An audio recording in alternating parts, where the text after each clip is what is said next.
रंगों का त्योहार है होली। लाल, हरा, पीला, नीला और गुलाबी, कितने रंग हैं। सारे रंग एक से बढ़कर एक। लेकिन एक और रंग है, वो भी बड़ा प्यारा है, लेकिन अगर वो जिंदगी में लग जाए तो सब खत्म हो जाता है, और वो रंग है काला। होली के कुछ दिन पहले ही ये काला रंग लग गया गोपाल के जीवन में। गरीब को दो बाबा, ऊपर वाली तुम्हारी झोली भरेगा। दया करो बाबा, देखो मैं कितना लाचार हूँ, मुझे थोड़ा दो बाबा, वो आपको बहुत देगा। तभी उसने देखा कि अचानक से एक गाड़ी उसकी तरफ पूरी स्पीड में आकर उसके पैरों पर चढ़ जाती है। वो जोर से चिल्लाता है। चिल्लाते ही गोपाल की नींद खुल जाती है। वो अपने हाथों की ओर देखता है, उसके हाथ सही सलामत थे। उसकी बेटी पूनम जो बगल में थी, वो भी उसकी आवाज से जाग जाती है और उससे पूछती है, बाबा, बाबा क्या हुआ बाबा? आप इस तरह चिल्लाए क्यों? कोई बुरा सपना देखा क्या? हाँ बेटा, बहुत बुरा सपना था, लेकिन कहीं ये सच ना हो जाए। ये कहानी है गोपाल ढोलकी और उसकी 10 साल की बेटी पूनम की। गोपाल ढोलकी एक बैंड पार्टी का हिस्सा था। शादी, ब्याह या पर्व त्योहारों में वो ढोल बजाया करता था। ढोल बजाने की कला में वो इतना माहिर था कि उसके ढोल बजाते ही लोग थिरकने लगते। बहुत डिमांड थी उसकी। वो अपना काम भी खूब मन लगाकर करता। एक बारात अपने घर से निकलने के लिए तैयार है। दूल्हा शेरवानी पहनकर तैयार बैठा है, तभी दूल्हे का बाप आता है। अरे भाई गोपाल, सभी तैयार हैं? अब किस बात की देरी? बजाओ अपना ढोल। गोपाल ढोल बजाना शुरू करता है। थोड़ी ही देर में सभी लोग उसकी तारीफ करके झूमने लगते हैं।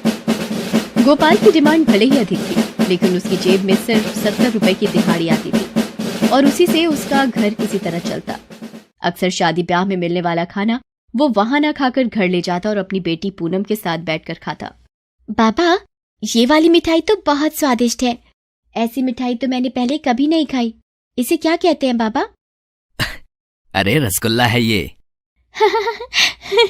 क्या बाबा, आपके लिए तो सारी मिठाइयाँ रसगुल्ला ही है। रसगुल्ला तो गोल होता है, ये तो ट्रायंगल के जैसा है। अब ये कौन सी मिठाई है? अरे बाबा, ये मिठाई नहीं, शेप का नाम है। स्कूल में गणित की मिस ने बताया था। गोपाल भले ही खुद एक रोटी खाता, लेकिन पूनम के लिए भरपेट खाने का इंतजाम जरूर करता। उसकी पढ़ाई पर भी वो पूरा जोर देता। पूनम भी पढ़ाई लिखाई में बहुत तेज थी। वो चाहता था कि बड़ी होकर पूनम डॉक्टरनी बने। उसे बड़ा अफसोस हुआ था जब अच्छे डॉक्टर की कमी के कारण उसकी पत्नी देवकी ने अस्पताल में दम तोड़ दिया था। कुछ दिन पहले की बात है। गोपाल एक शादी में ढोल बजा रहा था। ढोल बजाते बजाते अचानक उसे लगा कि उसके हाथों में बिल्कुल ताकत नहीं लग रही है। अरे, ये मुझे क्या हो रहा है? मेरे हाथों में ताकत क्यों नहीं लग रही? मैं ढोल नहीं बजा पा रहा हूं। ये क्या हो रहा है मुझे? उसने ये बात बैंड पार्टी के अपने साथी ब्रजेश को बताई। अचानक से क्या हो गया तुझे? तू कोई बहाना तो नहीं बना रहा? कैसी बात कर रहा है तू ब्रजेश? रोजी से कोई झूठ बोलता है? अरे, ढोल नहीं बजा पाया तो मालिक दिहाड़ी काट लेगा। इसमें मेरा ही तो नुकसान है। एक काम कर, तू घर चला जा। क्या पता तेरी तबीयत भीतर से ठीक नहीं हो, मैं यहां संभाल लेता हूं। गोपाल घर लौट आया। उसका चेहरा उतरा हुआ था। पूनम ने उसे ऐसे देखा तो पूछा, क्या हुआ बाबा? आपका चेहरा उतरा हुआ क्यों है?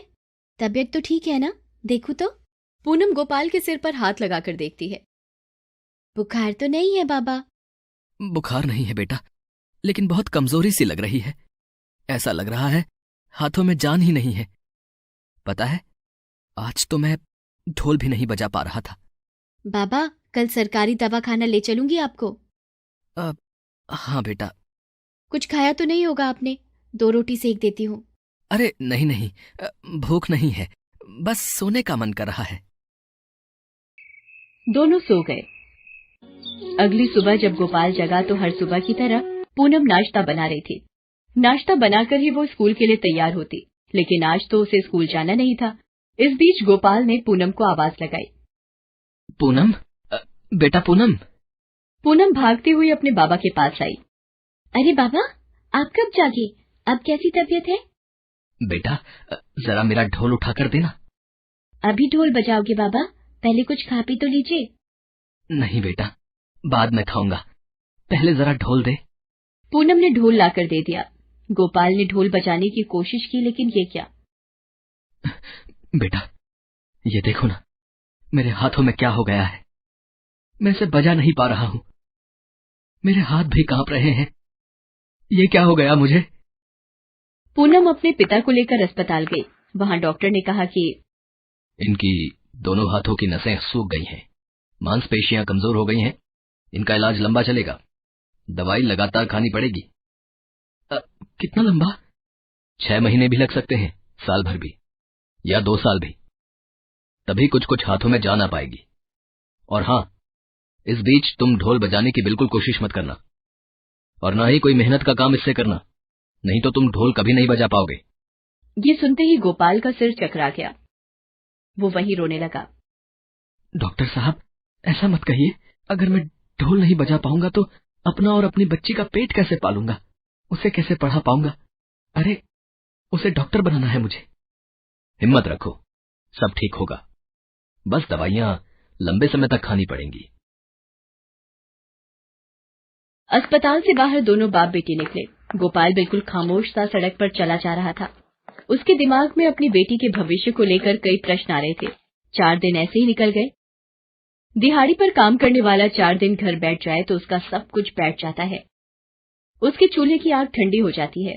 छोटे छोटे डिब्बों में रखा थोड़ा सा राशन खत्म होते होते बड़े सवाल पूछता है, और वो सवाल ये होता है कि कल क्या खाओगे। गोपाल के पास इन सवालों का एक ही जवाब था। उसी दिन वो अपना ढोल अपने हाथों में टांग इस सवाल का जवाब देने की तैयारी कर रहा था। ये क्या कर रहे हैं बाबा आप भूल गए डॉक्टर ने क्या कहा था। बेटा, 2 दिन बाद होली है। घर में राशन के नाम पर सिर्फ नमक ही है। अगर डॉक्टर की बात सुनी तो भूखे मरने की नौबत आ जाएगी। नहीं बाबा, मैं आपको नहीं जाने दूंगी। आपको मेरे सिर की कसम, आप ढोल नहीं बजाएंगे। पूनम की कसम ने उसके पिता गोपाल के पांव रोक लिए, लेकिन पेट का सवाल तो अब भी खड़ा था। इसलिए उसने पूनम से कहा, मैं थोड़ी देर में आता हूँ। वो बाहर चले गए। इधर पूनम को समझ में नहीं आ रहा था कि वो क्या करे। जब उसे कुछ समझ में नहीं आता था तो पास के भगवान कृष्ण के मंदिर चली जाया करती थी। उस दिन भी वो वहां गई, लेकिन ये क्या, मंदिर के दरवाजे पर उसने अपने बाबा को भीख मांगते देखा। वो दौड़कर उनसे लिपट गई। ये क्या कर रहे हो पापा, चलो चलो यहाँ से। उस दिन पूनम ने एक बार ठान ली कि अब उसे ही कुछ करना है। रोटी और दवा दोनों का जिम्मा उसे उठाना होगा। और फिर 10 साल की नन्ही पूनम ने अपने बाबा का ढोल अपने कंधे पर टांगा और निकल गई रोटी के जुगाड़ में।